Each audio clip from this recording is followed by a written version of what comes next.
I was putting on my shoes when the phone vibrated with that force that freezes your blood. It was Robert, my accountant. The message said, "Emily, call me now.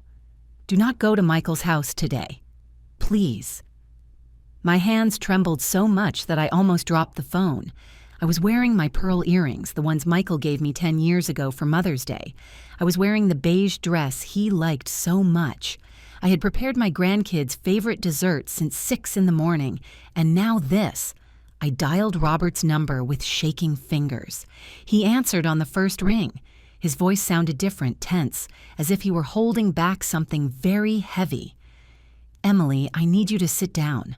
What I am going to tell you is going to hurt, but you need to know it now, before it is too late." I sat on the edge of my bed, that bed where I slept alone since I was widowed 12 years ago, that bed where I cried every time Michael stopped answering my calls, that bed where I asked myself 1,000 times if I had been a good mother. Robert started speaking, and every word was like a nail in my chest. 3 days ago, Michael came to my office. He did not know I am your accountant. He asked me to prepare some documents to transfer your house to his name, documents to empty your savings account, a power of attorney that he would make you sign today, at that lunch. "Emily, everything is planned. Your daughter-in-law, Sarah, has even the exact words they are going to use to convince you." The world stopped. The clock in the living room showed 11:15. In 45 minutes, I would be knocking on my son's door. In an hour, I would be sitting at his table. And according to Robert, in 2 hours, I would have signed my own ruin. "They have the papers ready," Robert continued, and his voice cracked. "They are going to tell you it is to protect you, that it is because of your age, that this way it is easier if something happens to you. They are going to use the kids as an excuse. They are going to make you feel it is the best for everyone." I looked around my room. The walls I painted myself when I became a widow, the curtains I sewed by hand, the photo of Michael at his graduation, smiling with that shine in his eyes that I thought was love. How many nights did I go without dinner to pay for his college? How many extra jobs did I take so he would have what he needed? I sold my mother's jewelry. I sold my husband's car. I sold even the living room furniture so my son could study business and have a better future than mine. And now he wanted to take everything from me, not ask for it, not talk about it. Take it from me, as if I were an obstacle, as if my existence were a problem to solve, as if the 69 years of my life were worth nothing. Robert kept talking, but I could barely hear over the noise of my own heartbreaking. "Emily, I have copies of the documents. I reviewed them. They are perfectly drafted to look legal. If you sign today, in 48 hours, your house will be in Michael's name. In a week, your savings will have disappeared. The $42,000 you saved in 30 years of work. $42,000. Every penny earned cleaning other people's houses. Every bill saved instead of buying myself new clothes. Every sacrifice to have something secure in my old age. And my son knew it. He knew exactly how much was in that account because last year, when I lent him $5,000 for his business, I showed him my bank statement so he could see I really could help him. He never paid that money back, and I never claimed it because a mother does not charge, I thought. A mother gives without expecting anything in return. But this was not asking. This was stealing. Stealing with papers, stealing with fake hugs, stealing with a Sunday lunch. "Robert," I said, and my voice came out as thin as a thread. "Are you completely sure?" There was a silence on the other end. Then his answer, clear and painful. "Emily, I have the documents on my desk right now. They have today's date. They have a space for your signature. And they have a clause that says you voluntarily accept transferring all your assets because you can no longer manage them alone. This is not a mistake. This is a plan." I got up from the bed and walked to the mirror. The woman looking back at me was 69 years old, but in that moment she seemed to be 100. Red eyes, hands shaking, the beige dress that suddenly seemed like a ridiculous costume. Who was I trying to fool? Who was I believing that I still mattered? My only son had been preparing a trap for me, not since yesterday. This took time. This required planning. This meant that every time he called me in the last few months, every time he asked about my health, every time Sarah was nice to me, everything was a lie. Everything was preparation for this moment, for this lunch, for these papers, to erase me. I looked at the photo of Michael on the wall. He was 5 years old in that image. He was smiling, missing his front teeth. He was wearing the red t-shirt I bought him at the market. I was hugging him, and he had his little hands around my neck. In that photo, he loved me. In that photo, I was his world. At what moment did I stop being it? At what moment did I become a problem? At what moment did my love stop mattering and only my money mattered? Robert was still on the phone, waiting. What do I do? I asked him, although a part of me already knew the answer. Do not go, Emily. Do not go today. And tomorrow, come to my office. We need to protect your assets legally before they try something else. Something else, as if this were just the beginning. As if my son were already thinking of the next step, of the next lie, of the next way to get me out of the way. I hung up the phone and stood in the middle of my room. The dessert was ready in the kitchen, shoes on, earrings shining, but I was not going anywhere anymore. I called Michael. He answered on the third ring with that cheerful and fake voice that I now recognized as what it was, acting. Mom, are you coming already? The kids are asking for you. The kids, always the kids as a shield, as an excuse, as a tool of manipulation. Michael, I said, and my voice sounded firmer than I expected. I am not going to be able to go today. I feel sick. There was a silence too long, a silence that confirmed everything Robert had told me. Sick? What is wrong? His voice had changed. It was no longer cheerful. It was tense, worried, but not for my health. Worried because his plan had just crumbled. I just need to rest. Let's leave it for another day. Another silence. Mom, we have everything ready. The kids want to see you. Sarah prepared your favorite meal. Lies. All lies. I am sorry, son. We will talk later. I hung up before he could insist, before he could convince me, before he could use that voice that always worked, that voice that made me feel guilty for existing, for needing, for being alive.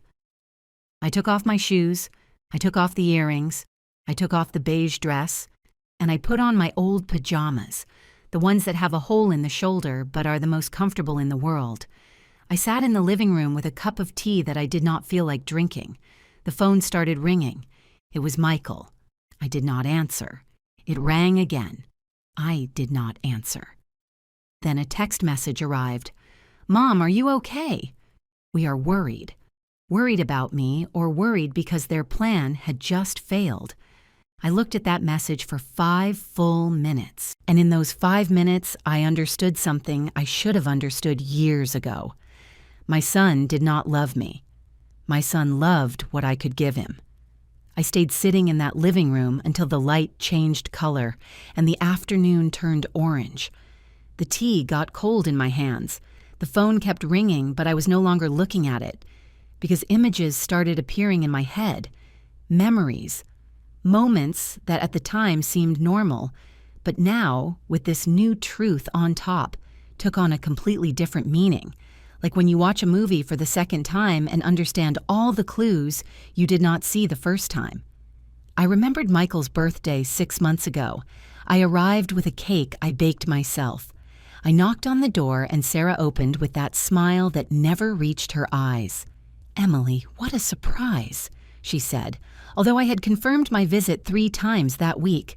We did not know you were coming today. But they did know. I had called the day before. Michael had told me, yes, Mom, come at 4.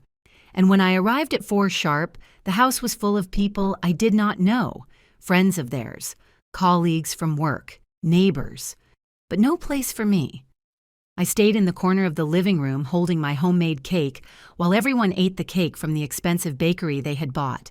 Nobody tasted mine. At 5:30, Sarah told me with that soft and poisonous voice, "Emily, I think Michael is tired. Maybe it is better if you leave so he can rest." I left, with my whole cake. And I cried all the way on the bus because I thought the problem was me, that I had arrived at a bad time, that I was too sensitive. But it was not that. It was that I was already annoying. I was already too much. I was already the old mother who did not fit in his new life.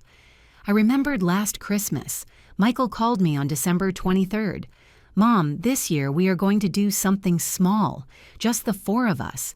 The kids want a quiet Christmas. The kids. Always the kids." I said yes, that I understood, that there was no problem. I spent Christmas Eve alone eating sweet bread and watching television, but 3 days later, I saw the photos on Facebook. Michael had thrown a huge dinner. His friends were there. Sarah's parents were there. Even the uncles who live in another state were there. Everyone was there, except me. In the photos, everyone was smiling. The kids had Santa Claus hats. There was a giant tree. There were gifts everywhere. There was a table full of food. And I did not even know that party had existed. When I asked Michael days later, he told me, "Oh, it was a last-minute thing, Mom. We did not want to bother you. They did not want to include me." But I swallowed that lie like I had swallowed all the others. I remembered when I turned 68 last year. I did not expect much. I have never expected much. But Michael called me in the morning and said, "Mom, we are picking you up today. We are going to celebrate." I put on my best blouse. I did my hair. I put on makeup with that lipstick I almost never use. I waited from 11 in the morning, noon, 1 in the afternoon, 2 in the afternoon. At 3, I called Michael. He did not answer. At 4, he sent me a message. "Mom, sorry, something came up with Sarah's work. Let's leave it for tomorrow. Tomorrow never came." A week later, Michael showed up with a bouquet of withered flowers that he clearly had bought at the supermarket. "Sorry, Mom, you know how this is." And I said yes, that I understood that it did not matter. But it did matter. Every slight mattered. Every lie mattered.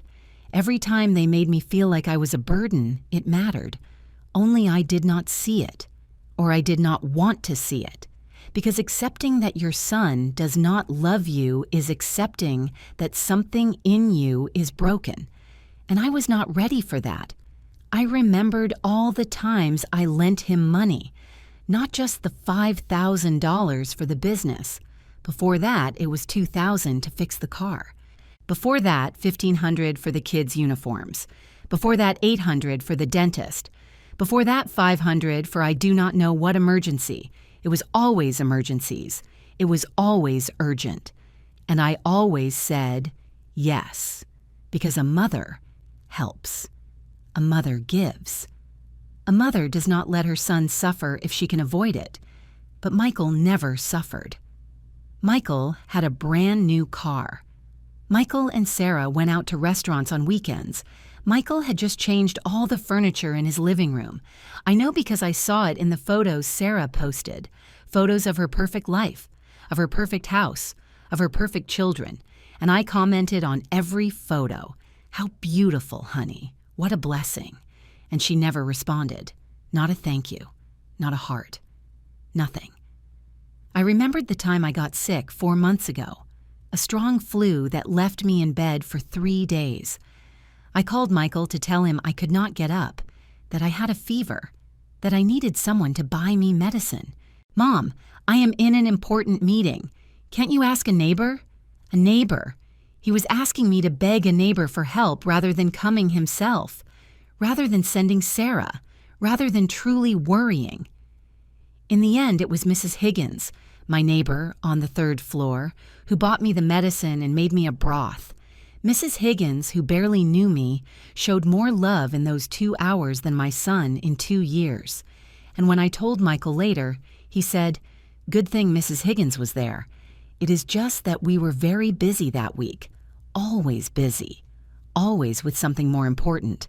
Always with a perfectly constructed excuse to make me feel I was asking for too much by expecting a minimum of attention." I remembered Mother's Day this year. Michael sent me flowers by delivery service. They arrived at 10 in the morning with a card that said, "For the best mom, we love you." A generic message that probably came pre-written on the website. He did not even take the time to write something personal, and the flowers were cheap. I could tell. Simple carnations. No roses. Nothing special. The type of arrangement that costs $15, while I had gifted him $500 the month before for I do not know what thing for the kids. But I put those flowers in a vase. I took a photo of them. I posted it on my Facebook with the text, "Thank you, my beautiful son, for these lovely flowers." Because that is what mothers do, right? Pretend that everything is fine. Pretend that we are loved. Pretend that our children value us. Because admitting the opposite is admitting that we failed in the only thing a mother is supposed to achieve, that her children love her. I remembered all the times the kids asked me, "Grandma, when are you going to visit us?" And I said, "When your dad invites me, my love." And the child said, "But I am inviting you now." And then Sarah's voice came from the background. "Kids, Grandma is very busy. Do not bother her." Busy. Me, who had nothing but time. Me, who would have walked barefoot on broken glass to spend an afternoon with those kids. Busy was the code, for we do not want her here. And the kids grew up believing that I was the distant grandmother, the one who did not visit, the one who did not call. When the truth was that every time I tried to get close, Sarah built a new wall. Every time I proposed taking them to the park, there was an excuse. Every time I offered to babysit them, they already had plans. Every time I asked about their grades, about their friends, about their lives, the answers were short and cold, as if my questions were invasive, as if my interest was inappropriate. The living room darkened completely. It was already almost 7 in the evening. The dessert I made was still in the kitchen. I threw it in the trash. I could not even look at it without feeling nauseous. Every piece of that cake represented my naivety, my stupidity, my denial. Because I knew, somewhere deep down, I always knew something was wrong. But I chose not to see it. I chose to believe the lies because the truth was too painful. Because accepting that your son uses you is accepting that you gave everything and received nothing. The phone vibrated again. This time it was a message from Sarah. "Emily, Michael is very worried. Are you okay? You need us to come over, as if they had ever come over without needing something." I read that message 3 times. And in each reading, I saw more clearly the poison hidden in those apparently kind words. They were not worried about me. They were worried because today I should have signed those papers. Today I should have fallen into the trap, and I had escaped. I did not reply to Sarah's message. I left the phone on the table and stared at the ceiling of my living room. That ceiling I knew by heart. That small crack in the corner that I always promised to fix, but never did. That damp spot that appeared every winter. That ceiling I had seen in my nights of insomnia, in my early mornings of loneliness, in my moments of joy, and in my days of sadness. That ceiling was more constant than my own sun. The truth fell on me like freezing water. It was not gradual. It was not soft. It was brutal and complete. My son did not love me. Maybe he never loved me. Or maybe he loved me when he was a child, when he needed me, when I was useful. But at some point along the way, that love transformed into something else, into convenience, into habit, into opportunity, and finally into this, into a plan to rob me, to erase me, to take from me the only thing I had left and leave me with nothing. I got up from the sofa and walked through my house. My small 2-bedroom house that I bought 20 years ago with the severance money when the factory closed. This house that I cleaned and fixed with my own hands. This house where every piece of furniture has a story. The armchair I bought secondhand and upholstered myself. The table that was my mother's. The curtains I sewed at night after work. The plants in the window that I care for as if they were my daughters. This house was going to be Michael's in a couple of days. If I had been more foolish, if I had trusted 1 minute more, if I hadn't had an honest accountant to alert me in time, this house where I mourned the death of my husband, where I raised my son alone, where I survived poverty and loneliness, where I grew old believing that at least I had this, a secure roof over my head, all this was going to disappear with a signature, with a lunch, with a well-constructed lie. I went into my room and opened the drawer where I keep my important documents, the deed to the house, the bank statements, the insurance policies, my will.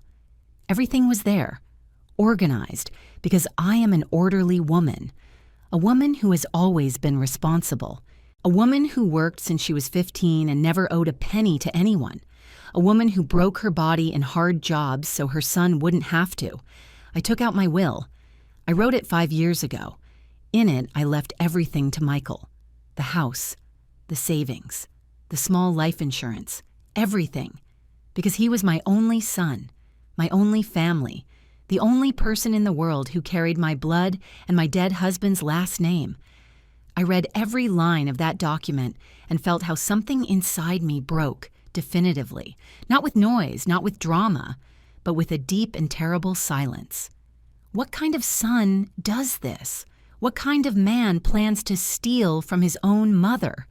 Not on an impulse, not in a moment of desperation, but with time, with legal documents, with the help of his wife, with coldness, with calculation, as if I were a business, as if my life were a transaction, as if the 69 years of existing, of working, of loving, of sacrificing myself meant absolutely nothing. I sat on the edge of my bed with the will in my hands. I thought about tearing it up, about burning it, about changing it right now. But I didn't, because tearing that paper wasn't going to change anything. The damage was already done. The betrayal already existed. The son I thought I had was never real. He was a fantasy I constructed because I needed to believe that all my suffering had been worth it, that all my sacrifices had created a good man, a grateful man, a man who honored his mother. But Michael was not that man. Michael was a stranger with my last name, a stranger who learned to smile at me at the right moments, a stranger who knew exactly what words to use to keep me hopeful, a stranger who measured every visit, every call, every gesture to get the maximum with the minimum effort. And I was so blind, so desperately blind. I put the will back in the drawer. Tomorrow I would go with Robert to protect my assets. Tomorrow I would start to legally dismantle any possibility that Michael could touch my wealth. But tonight, this long and dark night, I just wanted to feel the complete pain. I wanted to let it pass through me, because I knew that after tonight nothing would be the same. After tonight I would be another person, a person who no longer believed in fairy tales about the unconditional love of children. The phone rang again. This time it was a call, not a message. It was Michael. I saw his name on the screen. I saw the photo I have of him, that one where he is smiling. I let it ring. Once, twice, 3 times, 4, until it cut off. Immediately he called again. I let it ring again until it cut off. And then again, and another. 5 calls in 10 minutes. That was his desperation, not for me, but for his failed plan, for his interrupted robbery.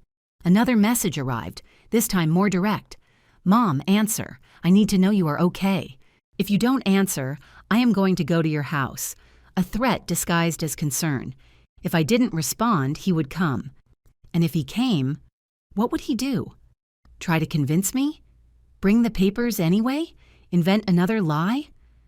I wrote back to him, every word like a heavy stone. I am fine. I just need to rest. Do not come. We will talk tomorrow. Tomorrow.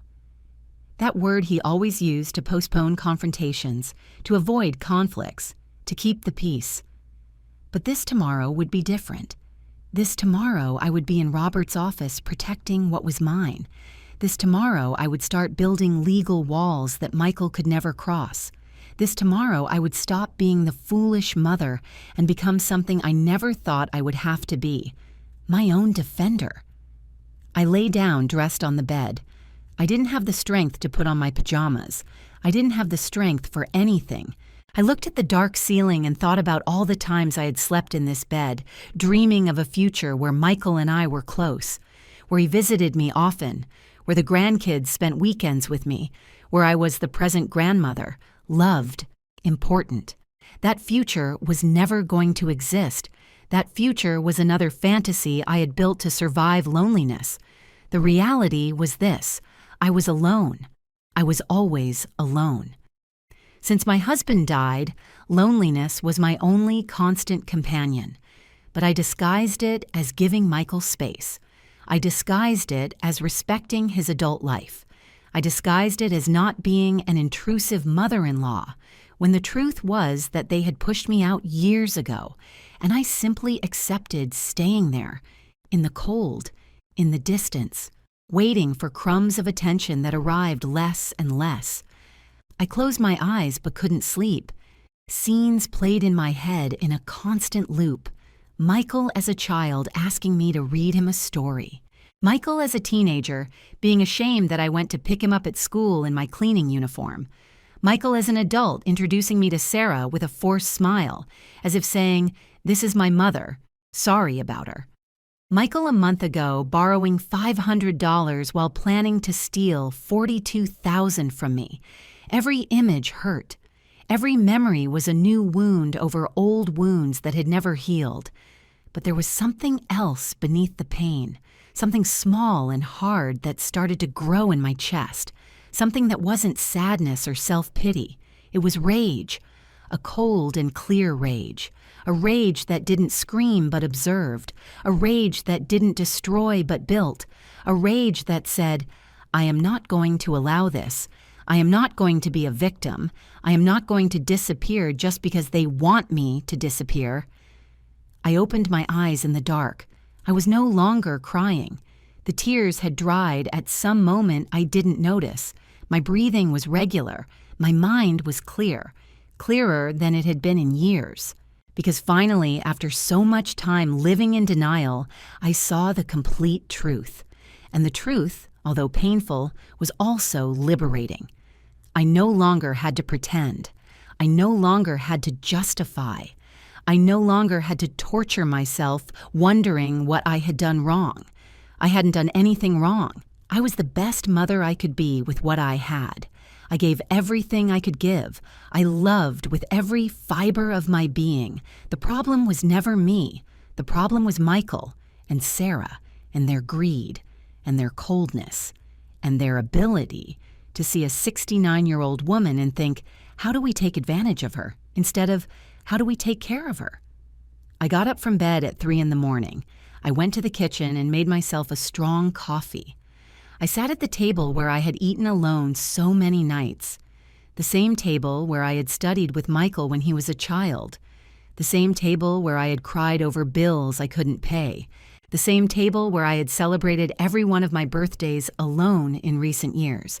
And at that table, at 3 a.m. on Monday, I made a decision.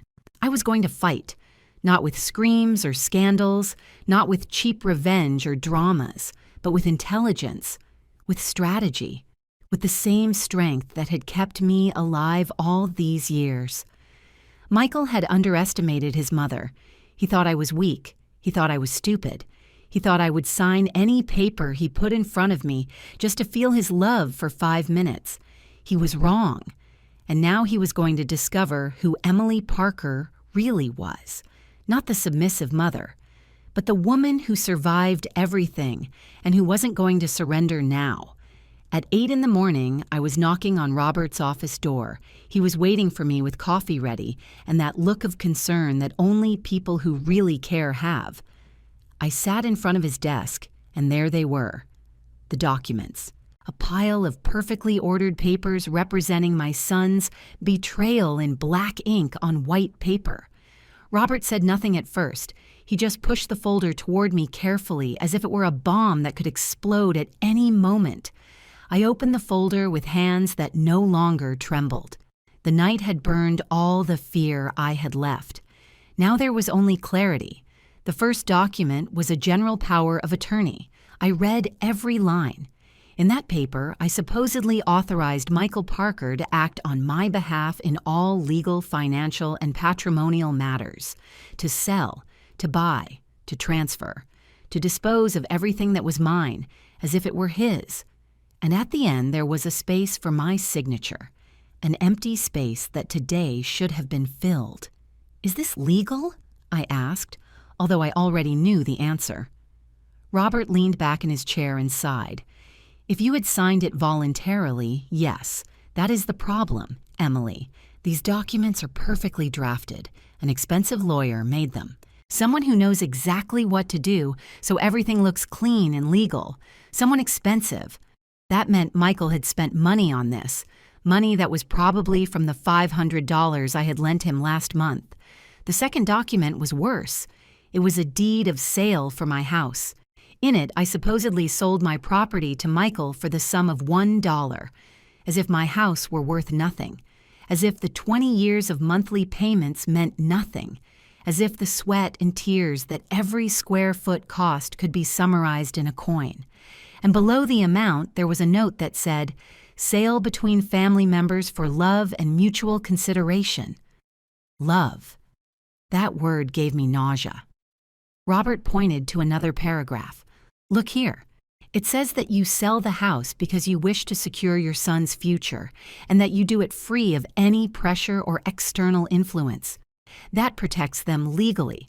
If someday you tried to claim, they would say that you did it voluntarily for a mother's love." Every word was calculated. Every phrase was a trap. This was not Michael's work alone. This had Sarah's fingerprints all over it. The third document was a banking authorization. With this paper, Michael could access all my accounts, withdraw money, close accounts, transfer funds, all without needing my presence. "How long have they been planning this?" I asked. Robert took out another paper. "I found something else. Michael came to see me 3 months ago for the first time. He didn't know I was your accountant. He asked me hypothetically how he could help his elderly mother manage her finances better. Elderly. 3 months. This was not new. This had been brewing for time." Robert continued. "I told him the best thing was to talk to you directly, that you could make your own decisions. He left that day without hiring my services. But 2 weeks ago, he returned. This time with all these documents already prepared. He just needed someone to review them and certify that they were well made. He didn't know I knew you. When I saw your name on the papers, I almost fell off the chair." I looked at Robert with a gratitude I couldn't express with words. If he hadn't warned me, right now I would be signing my sentence. I would be handing over everything. I would be leaving myself with nothing. What do I do now? Robert already had papers prepared. First, we protect everything legally. We are going to make documents that annul any future attempt at appropriation.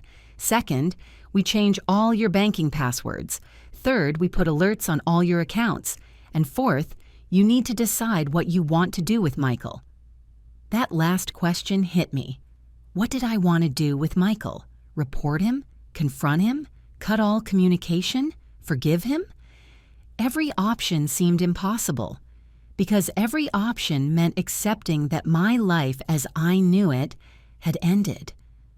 Robert let me think while he prepared the new documents. I stared at those papers of betrayal, so perfect, so legal, so cold.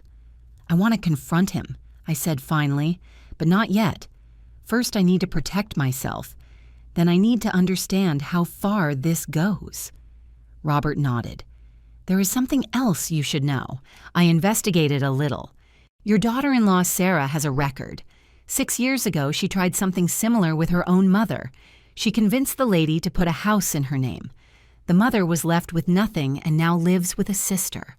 Sarah sold the house and never gave her a cent.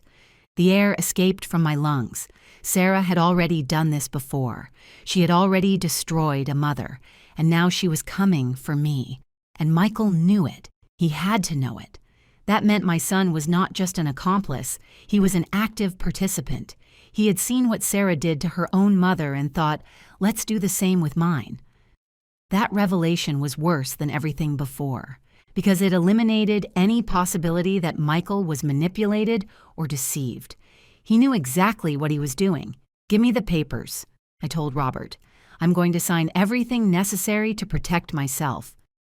We spent the next 2 hours building legal fortresses around my assets. I signed documents stating that any transfer of assets required the presence of 2 witnesses and an independent lawyer. I signed papers that blocked any future power of attorney. I signed authorizations for the bank to call me personally before approving any transaction over $100. We changed all my passwords. The banks, the emails, social media, everything.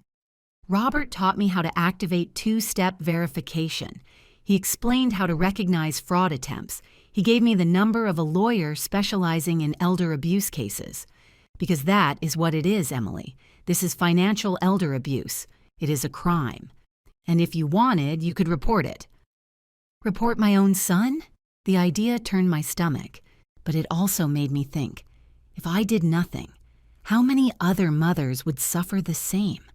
How many old ladies would be right now signing papers without understanding they were giving away their entire life? I kept the lawyer's number in my purse. I didn't know if I would use it, but knowing that option existed gave me a strange feeling of power. I left Robert's office at 11 in the morning. The sun was shining brightly. The street was full of people coming and going with their normal lives, and I was another person. I was no longer Emily, the naive mother. I was Emily, the protected woman, the woman who knew the truth, the woman who had built walls where before there were only open doors. My phone had 17 missed calls from Michael and 11 messages. I didn't read them. I wasn't ready yet. I got home and locked the door, something I never did during the day. But now everything was different. Now I knew I had enemies, and one of them was my own son. I sat in the living room with a new notebook I had bought on the way. On the first page, I wrote, evidence. Because if I was going to confront Michael, I needed to have everything clear. Every lie, every manipulation, every sign I had ignored. I started writing dates. The day he asked me for the $5,000 and never returned them. The day he canceled my birthday. The Christmas where they excluded me from the party, every canceled visit, every excuse, every time Sarah kept me away from the grandkids, page after page filled with evidence of a clear and deliberate pattern. They were not coincidences. It was a plan of progressive distancing. First they distanced me emotionally, then came the financial theft. I took out my phone and started reviewing our messages. I saved them all. Every conversation where Michael asked me for money with promises to return it soon. Mom, it's just $2,000. I'll pay you back next month, I promise. That was a year ago. I never saw that money. I took screenshots of everything. I saved them in a special folder. Evidence. Proof that this didn't start yesterday. This was a pattern of years. I checked my online bank account. I made a list of every transfer I had made to Michael in the last 3 years. I added it all up. $12,800, almost $13,000 in loans that were never returned. And I hadn't counted them. I hadn't claimed them. Why doesn't a mother keep accounts? I thought.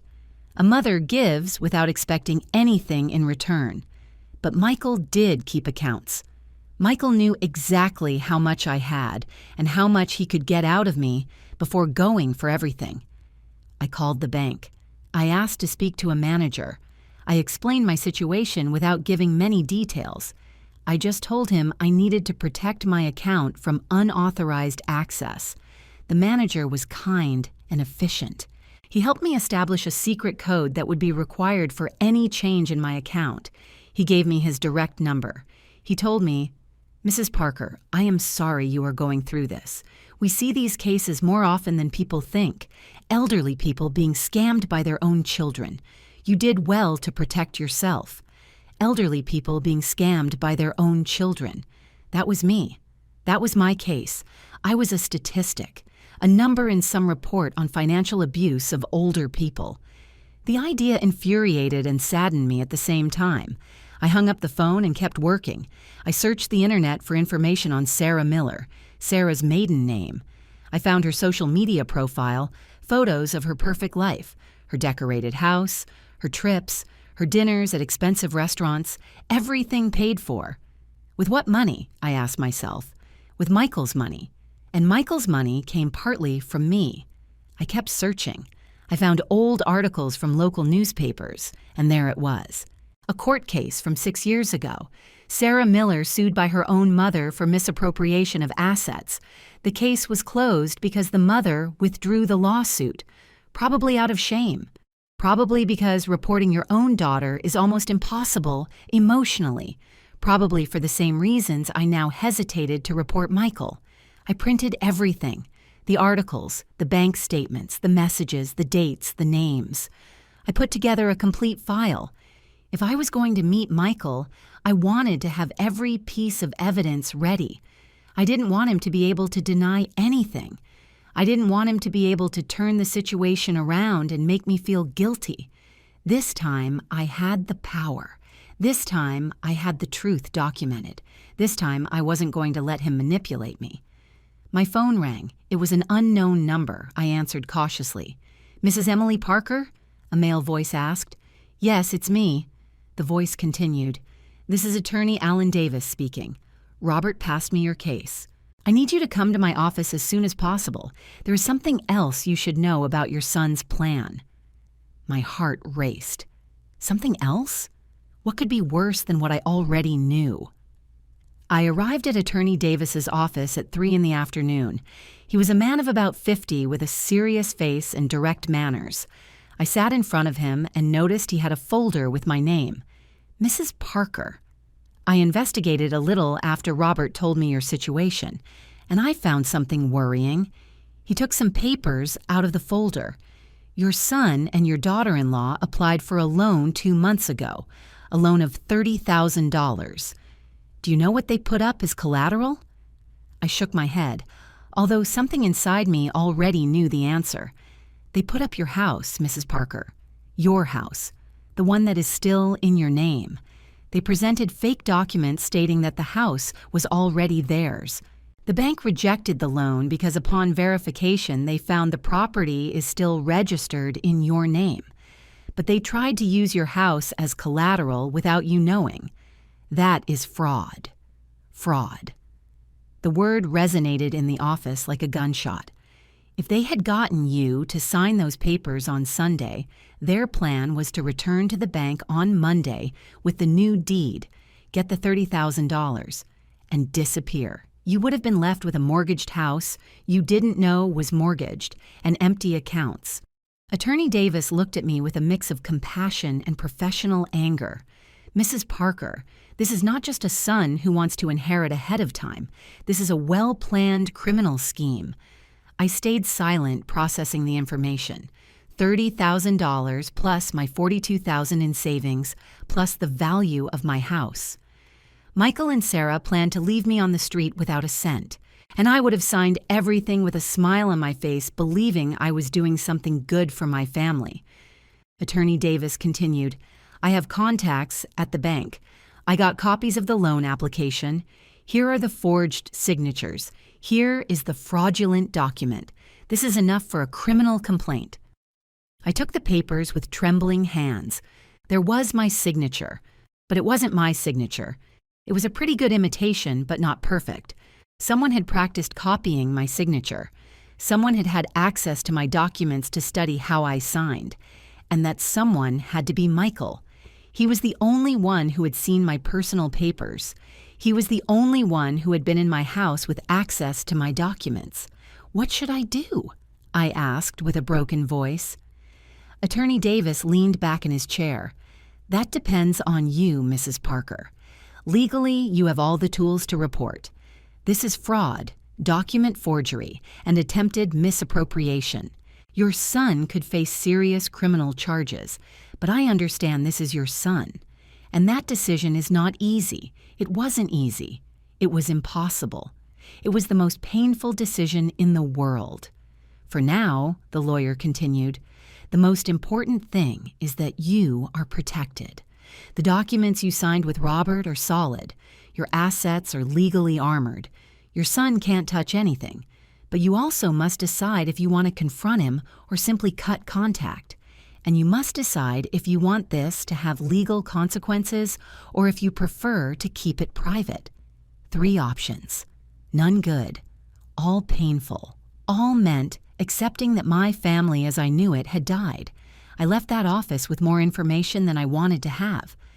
The sun was starting to set. I walked through the streets of my neighborhood aimlessly. I passed by the park where I took Michael when he was a child. I sat on a bench and watched the young mothers playing with their children. They all seemed so happy. They all seemed so sure their children would love them forever. And I had been one of them.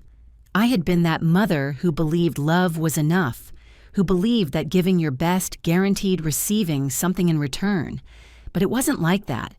You could give everything and receive betrayal. You could love with every fiber of your being and be used. You could sacrifice your entire life and end up being seen as an exploitable resource. A mother's love guaranteed nothing, except pain if you chose the wrong son, or if your son chose the wrong partner, or if life simply decided to teach you this lesson in the most brutal way possible. I arrived home when it was already dark. I turned on all the lights because the darkness made me feel lonelier than I already was. I made myself a tea I wasn't going to drink. I sat at the kitchen table with all the evidence scattered in front of me, the fake documents, the bank statements, the screenshots, the dates, the names. Everything was there. The complete and documented truth. Now I just had to decide what to do with it. I could ignore it all. I could pretend I never knew anything. I could continue being the mother who calls on Sundays and sends gifts at Christmas. I could swallow this betrayal like I had swallowed all the previous ones. But if I did that, who would I be? A coward? A fool? A woman without dignity? No. I had already been that woman too long. I had already accepted too many crumbs. I had already justified too many absences. I could cut contact completely, block his number, change my will, disappear from his life as he had tried to make me disappear from mine. But that didn't feel right either, because it meant he would be left without consequences. It meant he could continue his life as if nothing happened.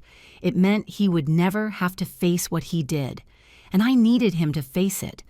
I needed to look him in the eye and show him that I knew, that I always knew, that I wasn't as stupid as he thought. Or I could confront him, face to face, with all the evidence, with all the truth. I could give him the chance to explain himself, although there was no possible explanation. I could see if anything remained of that child who hugged me with his little hands. I could look for some trace of regret in his eyes. And if I didn't find it, at least I would know I tried, that I gave him one last chance to be the son I needed him to be. That last option scared me more than all the others, because it meant opening the door to the greatest pain. It meant facing his rejection directly. It meant hearing him say out loud what his actions had already screamed. But it was also the only option that gave me peace, the only one that wouldn't leave me wondering what if for the rest of my days. I picked up my phone. I had 32 missed calls from Michael now, dozens of messages, some worried, some annoyed, the last ones almost threatening. "Mom, if you don't answer, I'm going to call the police to check that you're okay." The police. How ironic. He threatened to call the police while I had enough evidence for the police to arrest him. I breathed deep 3 times. Then I wrote a message. "Michael, I need to talk to you. Come to my house on Saturday at 2 in the afternoon. Just you, without Sarah, without the kids. This is important." I sent the message before I could regret it. The answer arrived in less than a minute. "Mom, thank God. We were very worried. Are you okay?" "Why can't I bring Sarah?" I replied firmly. "Just you. Saturday at 2. Or we never talk again?" I had never spoken to him like that. I had never set conditions. I had never threatened to cut contact. But this time was different. This time I had the power. I saw the 3 dots indicating he was typing. They disappeared, appeared again. Finally, his answer arrived. "Okay, Mom, I'll be there. Just tell me you're okay, please." I didn't answer him. I left the message on read. Let him stay with the doubt. Let him feel a little of the anxiety I had felt all my life waiting for his calls. The next 3 days were strange. I cleaned my house like never before. I washed curtains. I polished furniture. I organized every corner. Not because I wanted to impress Michael, but because I needed to do something with my hands. I needed to keep my mind busy so as not to go crazy thinking about what was coming. Mrs. Higgins, my neighbor, knocked on my door on Thursday. "Emily, are you okay? You seem different." I smiled at her tiredly. "I'm fine, Mrs. Higgins, just preparing for something important." She looked at me with those wise eyes that only women who have lived a lot have. "It has to do with your son." I hadn't told her anything, but neighbors always know. They always notice. I nodded without giving details. Mrs. Higgins put her hand over mine. "Emily, I don't know what happened, but I know you are a good woman. And I know sometimes our children fail us in ways we never imagine. If you need anything, whatever it is, knock on my door, day or night." Her words broke me a little. It was the type of love Michael should have shown and that a neighbor, almost stranger, was giving me. On Friday, I prepared everything for Saturday. I organized the documents in chronological order. I practiced in front of the mirror what I was going to say. "Michael, I know what you plan to do." No, too direct. "Michael, we have to talk about some documents." Too soft. "Michael, why did you try to steal from me?" Too aggressive. In the end, I decided I wasn't going to practice anymore. The words would come out when they had to come out. I made coffee for 2. I took out the good cups, the ones I use only on special occasions. This definitely qualified as a special occasion. On Saturday, I woke up at 6 in the morning, although Michael would come at 2. I showered. I put on a simple but dignified dress. Brown. I did my hair. I put on a little makeup. Not because I wanted to look good for him, but because I wanted to feel strong. And when I look put together, I feel more secure. I looked at myself in the mirror. The woman who returned my gaze was no longer the same one from a week ago. This woman had harder eyes, a firmer mouth, a straighter back. At 5 to 2, I put all the documents on the living room table. I formed 3 piles, one with the evidence of his lies and unpaid loans, another with the fake documents of the robbery plan, and the third with the papers of the attempt to mortgage my house. In the center of the table, I put a photograph. It was from when Michael was 8 years old. We were hugging in front of this same house the day we bought it. We both smiled. We both seemed happy. I put that photo there to remind us both who we once were. At 2 o'clock sharp, they knocked on the door. My heart beat so fast I thought it would burst out of my chest. I walked to the door. I took a deep breath, and I opened. Michael was standing on the threshold with a nervous smile. He was wearing a white shirt and jeans. He looked tired. He had dark circles. He probably hadn't slept well thinking about why I had summoned him like this.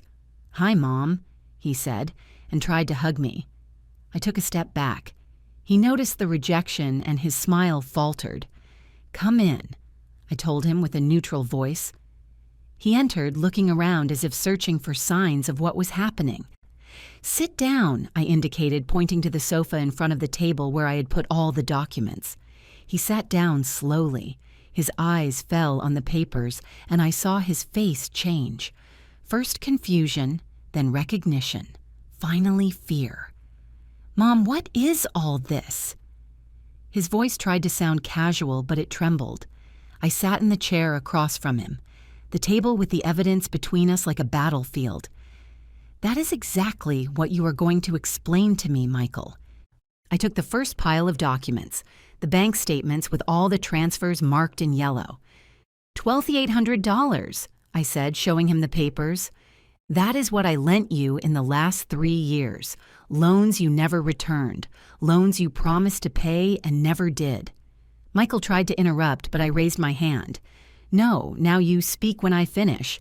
$12,800 is not a little money for a woman who lives on a pension of $450 a month. I had to stop buying medicine sometimes. I had to eat less. I had to sacrifice. But I did it because you are my son, because I love you, because a mother makes sacrifices. Michael opened his mouth to speak, but I continued. I took the second pile. The fake documents, the power of attorney, the deed of sale, the bank authorization. I put them in front of him one by one, like cards in a deadly game. These are the documents you were going to make me sign last Sunday. The day of the lunch, which was never a lunch. It was a trap to steal everything I have, my house, my savings, my entire life, all for $1 and a signed paper. His face went white, completely white. Mom, I can explain. His voice was barely a whisper. Explain then, I told him with a calm I didn't know I had. Explain to me how a son plans to steal from his own mother. Explain to me how you forge documents. Explain to me how you practice copying my signature. Explain to me how you look me in the eye and tell me you love me while planning to leave me on the street. The words came out of me like knives, each one sharp, each one precise. Michael ran his hands over his face. When he removed them, his eyes were red. It wasn't my idea, he said finally. It was Sarah. Her. I laughed. It was a bitter and dry laugh. Sarah? Ah, sure. Blame your wife. As if you didn't have your own brain. As if you hadn't been present at every step of this plan. I took the third pile of documents, the mortgage attempt, the forged signatures. Was this also Sarah's idea? When you tried to mortgage my house without me knowing? When you forged my signature to get $30,000? He stood up. How do you know all this? Who told you? Now there was rage in his voice, not regret, not shame. Rage, because he was discovered. Sit down, I ordered with a voice of steel. He sat. I stayed standing. I wanted to look at him from above. I wanted him to feel how small he was in this moment. How do I know? Because I am not the stupid old woman you guys think I am. Because I have people who take care of me, more than my own son. Because Robert is my accountant, and when you came to ask him for help with your fraudulent documents, he warned me. I saw the realization hit him. Robert. His perfect plan had failed because of a detail he didn't foresee, that the accountant he hired was my accountant. The irony was almost comic. Michael, I said, sitting down again, I am going to ask you something, and I want you to answer me with the truth. Did you ever love me? Was I ever something more to you than a source of money? Tears began to roll down his face. But I no longer believed in his tears. I had already seen too much. Mom, of course I love you. You are my mother. His voice broke. But we are desperate. We have debts. Sarah's business failed. We owe money to dangerous people. We needed that house. We needed that money. It was going to be temporary. We were going to take care of you. We were going to... I interrupted him by hitting the table with my hand. Temporary? You were going to take care of me? Michael, these documents left me with nothing. No house, no savings, nothing. Where was I going to live? On the street, in a nursing home? Or did you simply expect me to disappear conveniently? The silence that followed was the answer. He had never thought about that. Or worse, it had been thought of and he didn't care. Do you know what is the saddest thing of all? I continued. It's not that you tried to steal from me. It's not that you forged my signature. It's not even that you used me all my life. The saddest thing is that I would have given everything voluntarily if you had asked me. If you had come and said, Mom, I'm in trouble, I need help. I would have sold my house. I would have emptied my accounts. I would have slept under a bridge if that meant saving you. Those words broke him. He started sobbing. I'm sorry, Mom. I'm so sorry. It was a mistake, a terrible mistake. Sarah convinced me. She told me you wouldn't notice, that you were going to be better off. What? I stared at him. Sarah did the same thing to her own mother 6 years ago. You knew it. I saw in his eyes that he did know. You knew it, and yet you thought it was a good idea to do the same to me. Your own mother. The woman who carried you 9 months, who worked 2 jobs so you could study, who sold her dead mother's jewelry to pay for your college. I got up and walked to the window. I couldn't look at him anymore. I had to decide this week if I would report you, if I would call the police and make you face legal consequences for fraud and forgery. The lawyer told me I have a case, that you could go to jail. I heard him choking behind me. Please, Mom, no, the kids. Think of the kids. I turned around so fast he jumped. Now you think of the kids. When you planned to leave their grandmother without a home, you didn't think of them. When you pushed me away from them, you didn't think of them. Don't use my grandkids as a shield. You never thought of them. You only thought of yourself. I sat back down. I was tired. So tired. I am not going to report you, not because you don't deserve it, you deserve it, but because I am not like you. I do not destroy my family no matter what. But this is what is going to happen. I took out other papers, the new documents Robert had helped me prepare. My house is now legally protected. You will never be able to touch it. My accounts have blocks and alerts. You will never be able to access them. My will changed. You inherit nothing anymore. Everything goes to a foundation that helps elderly victims of family abuse. I saw how every word hit him like a punch. Michael, you chose money over me. Now you live with that choice. I don't want to see you anymore. I don't want your calls. I don't want your visits. I don't want anything from you. He stood up desperate. Mom, you can't do this. I am your only son. We are family. I got up too and looked him straight in the eye. Family doesn't steal. Family doesn't lie. Family doesn't betray. You stopped being my family the day you decided I was a problem to solve instead of a mother to love. I walked to the door and opened it. Leave, and don't come back. Michael stood there, crying, shaking. Mom, please, give me another chance. I can change. I'm going to leave Sarah. I'm going now. I stopped him with a look. There is nothing left to save here, Michael. You destroyed everything, all by yourself. Now live with that. He took a few steps toward the door, but stopped. And if the kids ask for you? That question almost breaks me. Almost. Tell them the truth. Tell them their father tried to steal from their grandmother, and she had to protect herself, or lie to them. You are already an expert at that. He walked out the door without looking back. I heard his steps going down the stairs. I heard his car engine starting. I heard him driving away. I closed the door and locked it. I stood there, leaning against the door, until my legs gave way and I let myself fall to the floor. I cried. I cried like I hadn't cried in years. I cried for the son I lost, for the family I never had, for the years wasted on illusions, for the grandkids I would no longer see grow up. But I also cried with relief, because I had finally told the truth. I had finally defended myself. I had finally chosen my dignity over my need to be loved. I cried until I had no more tears left.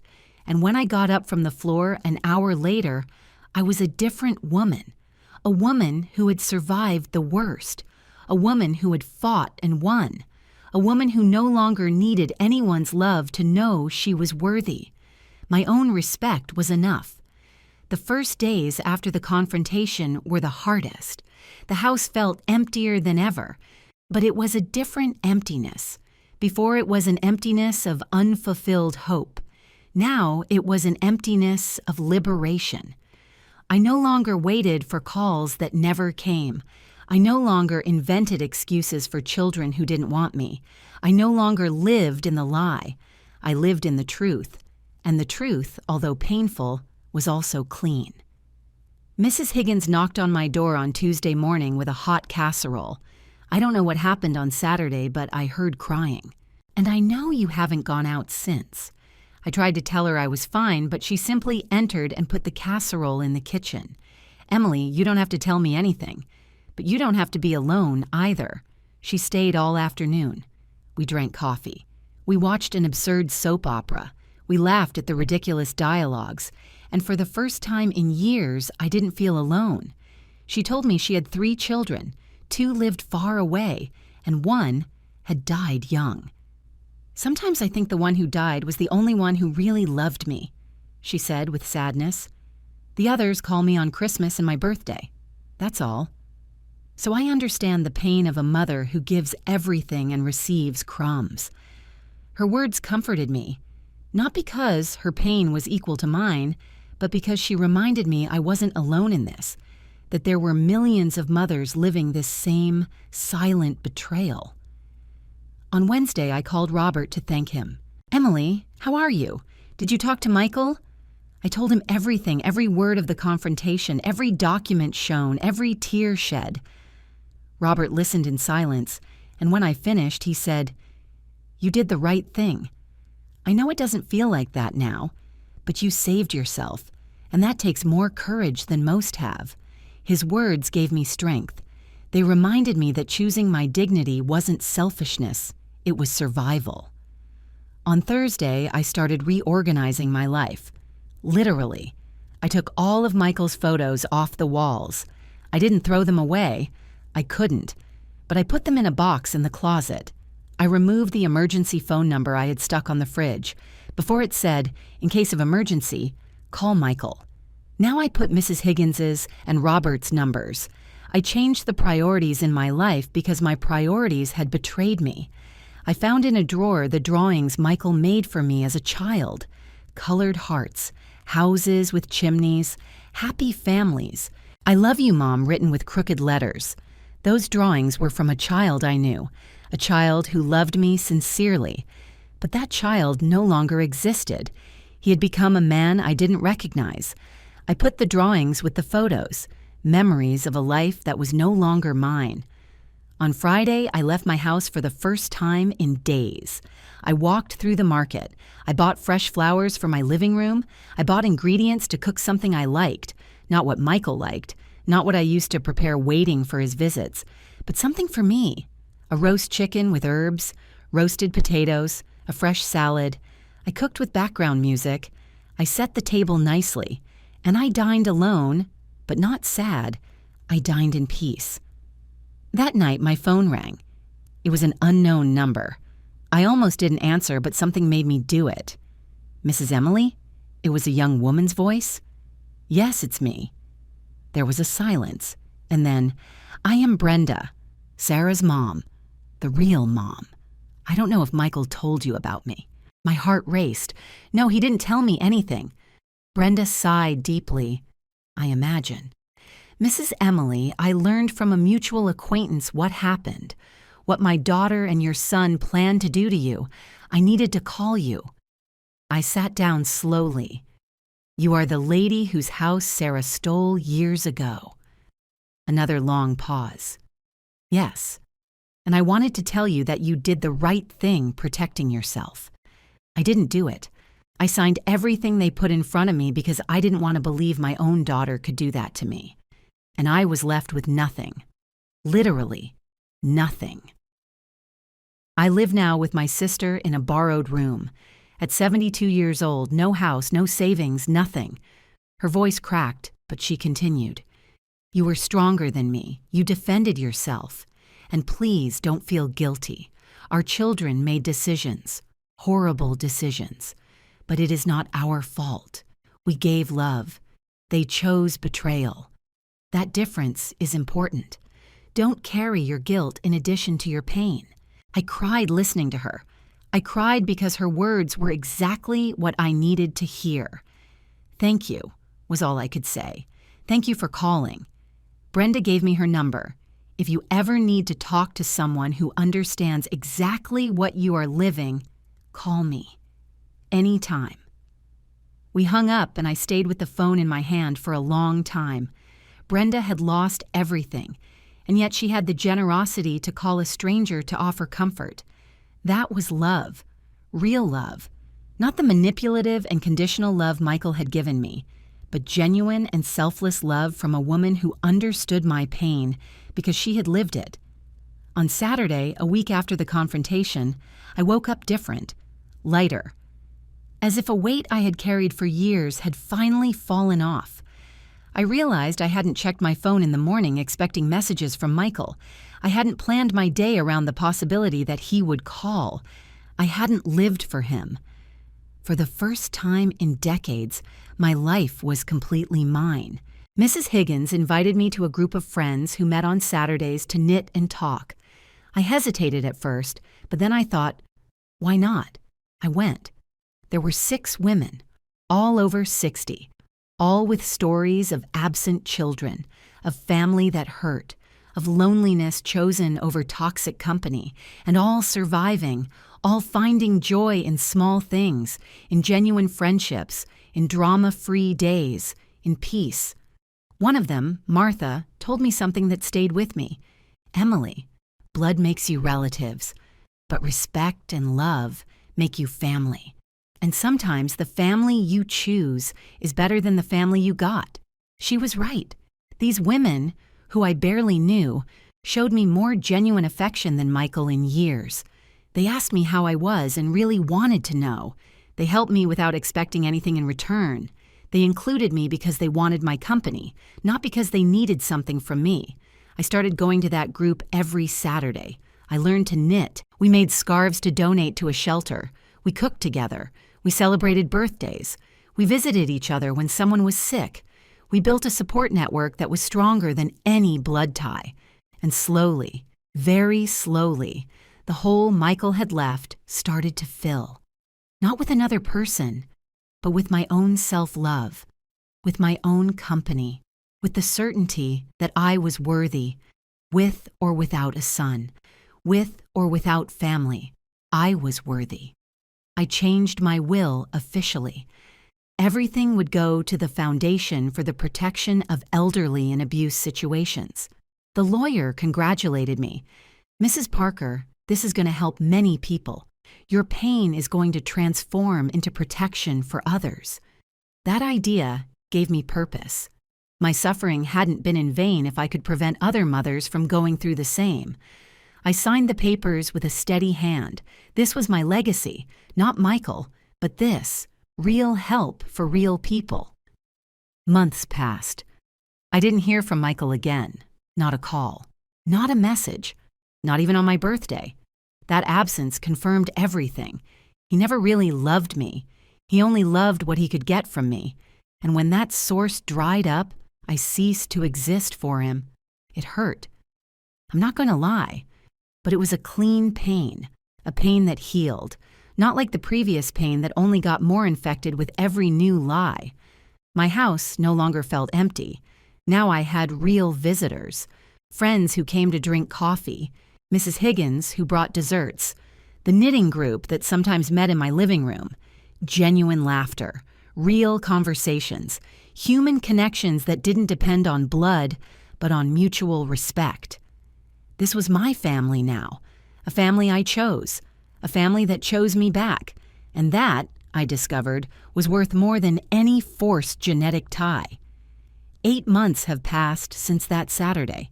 8 months since I confronted Michael. 8 months since I chose my dignity over my need to be loved by my son. And although the pain never completely disappears, I can say that now I live in peace. A peace I didn't know when I lived waiting for crumbs of affection. A peace that comes from knowing I did the right thing, that I defended myself, that I didn't allow them to erase me. My life now is different, smaller in some aspects. I no longer have a son to call. I no longer have grandkids to visit. I no longer have that fantasy of the united family at Christmas. But my life is also bigger in other aspects. I have true friends. I have days without anxiety. I have nights where I sleep peacefully knowing my house is secure, that my savings are protected, that no one is planning to rob me while I sleep trustingly. The knitting group became my family. We celebrate everything together. birthdays, holidays, simply Tuesdays for no special reason. We take care of each other when someone is sick. We lend each other money without expecting it back. We listen without judging. This is family. This is love. Not Michael's conditioned love that only existed when I had something to give him, but genuine love that exists simply because. Mrs. Higgins told me a month ago, "Emily, since all this happened, I see you more alive. It is strange to say because I know you are suffering, but it is like you finally freed yourself from something that was killing you slowly." She is right. Living in denial was consuming me. Pretending my son loved me when clearly it wasn't like that. Justifying every slight, every lie, every absence. That was more painful than accepting the truth and moving on. I started volunteering at the Foundation for the Protection of Elderly, the same foundation that will inherit everything when I die. I work there twice a week. I help other older people who are going through family abuse. I tell them my story. I show them that you can survive, that you can rebuild, that a child's love does not define your worth as a person or as a mother. I met so many women with similar stories, sons who stole, daughters who manipulated, families that betrayed, and all, absolutely all, blamed themselves. What did I do wrong? Where did I fail? Why am I not enough? I tell them the same thing I tell myself now. You didn't do anything wrong. You gave love. They chose betrayal. That difference is crucial. We cannot control others' decisions. We can only control how we respond. One afternoon in September, I was at the market buying vegetables when I saw Michael. It was the first time in 8 months. He was alone. He looked tired, older. Our eyes met for a second. I saw something in his gaze. Regret? Shame? Pain? I don't know. And honestly, it doesn't matter anymore. I looked away and continued with my shopping. My heart beat fast, but I didn't collapse. I didn't run to him. I didn't speak to him. I simply went on with my life. Because that is what I do now. I move on. I don't know if Michael really regrets it. I don't know if he ever understands the damage he caused. I don't know if Sarah continues manipulating him or if he finally opened his eyes. And I have reached a point where those questions no longer keep me awake. He made his choices. I made mine. Our paths separated. And it is okay that way. Not every story has a happy ending of reconciliation. Sometimes happy is simply finding peace in distance. I changed many things in my life. I started taking painting classes, something I always wanted to do, but never had time because I was busy being the perfect mother for a son who didn't appreciate it. I discovered I am quite good at painting landscapes. I have several paintings in my living room now, landscapes of places where I have never been, but where I would like to go. Who knows? Maybe someday I travel. Maybe I use part of my savings to see the sea, to see mountains, to live a little before it is too late. I also started writing. Not a book or anything formal, just a journal where I write my thoughts, my feelings, my healing process. Someday maybe someone reads it and finds comfort. Maybe another mother who is going through the same thing reads my words and feels less alone. Maybe my pain serves to light someone else's path. And if that happens, then it will all have been worth it. I have learned that a mother's love is the purest and most dangerous thing that exists. Pure, because you give without expecting anything in return. Dangerous, because that generosity can be exploited by unscrupulous people, even if those people are your own son. I learned that loving does not mean allowing abuse, that setting limits is not a lack of love, that saying no more is sometimes the most important act of self-love you can do. If I could speak to the Emily of a year ago, I would tell her, everything is going to be all right. You are going to go through hell. You are going to cry until you think you have no more tears left. You are going to question everything about yourself, but on the other side of that pain, there is freedom. There is peace. There is a version of you that is stronger, wiser, more complete, a version that does not need anyone's validation to know she is worthy. Today is Saturday. The knitting group is coming in an hour. Martha is bringing her famous carrot cake. Mrs. Higgins promised to teach us a new stitch. Brenda, Sarah's mom, now comes too. We became close friends. We share the unique pain of having been betrayed by our children. But we also share the joy of having survived, of having chosen to live instead of simply existing, waiting for love that never arrived. I made coffee. I took out the good cups, the same ones I used the day of the confrontation with Michael.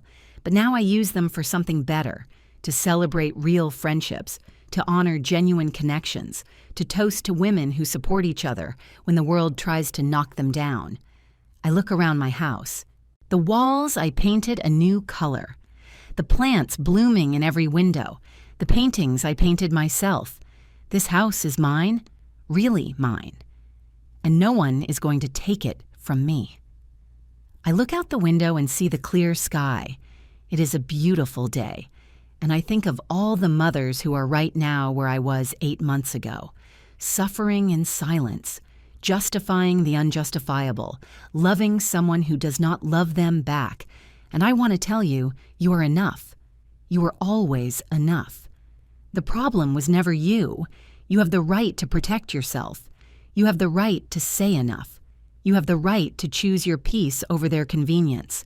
Life after betrayal is possible. It won't be the life you imagined. It won't be the family you dreamed of. But it can be good. It can be full. It can be yours in a way it never was when you lived for others. I am Emily Parker. I am 69 years old. I am the mother of a son who betrayed me. And I am a survivor of my own love. And that, I have discovered, is enough. There is a knock on the door. My friends arrive. My chosen family arrives. My real life arrives. I open the door with a smile, a genuine smile that I don't have to fake.